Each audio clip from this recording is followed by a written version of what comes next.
So we just want to talk about what we feel is important when consumers are interviewing realtors, and that is the 4 core competencies that all realtors should possess.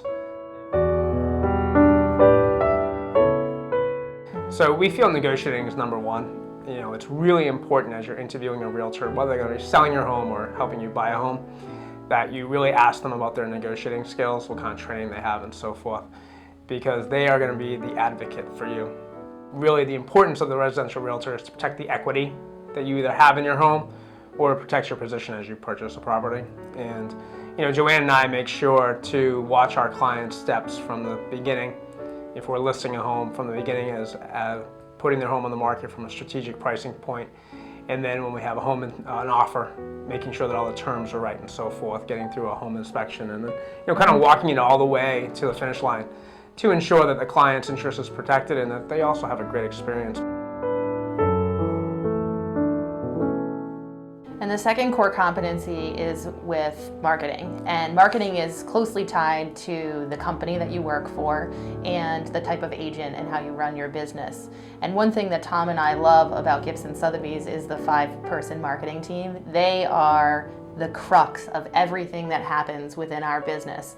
They are the very beings that help us do what we do best. So every time we close a transaction, we put a sum of money aside for a future day, for a future transaction, a future listing, so that we're able to extend to our clients all of the opportunities that the company offers, and then beyond that, with opportunities in their community. So the marketing is, even though it's tied to the company that you're with and what your company offers, it's what you as an agent put back into your business as well.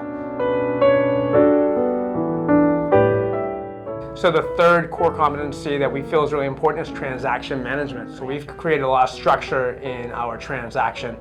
We have forms that when we meet with a seller, we have them fill out an About You form that lets us know a little bit about them personally. Then we have them do a seller input form that gives. So everyone on the team, the admin, our buyer's agent, Joanne and I, we all have the information so that if someone has interest in one of our properties, we can immediately get it to them. And we live in an information now society. People want answers minutes before they ask the question, and we want to be able to provide it to them as quickly as we can, and that's where these systems have been born out of that. And consumers really generally have a very good grasp on what is happening in the market, because the pulse of the market is then published in numerous places online. The job of a realtor, and a lot of people don't understand this, is to look at similar properties, we call them relevant properties, that have sold in a fairly close geographic area over the last 6 months, and try to predict the reaction of a future buyer. That's our job as a residential realtor. But the most important thing about pricing is helping the seller to get more educated on what's happening in their marketplace and how these trends apply to their particular house.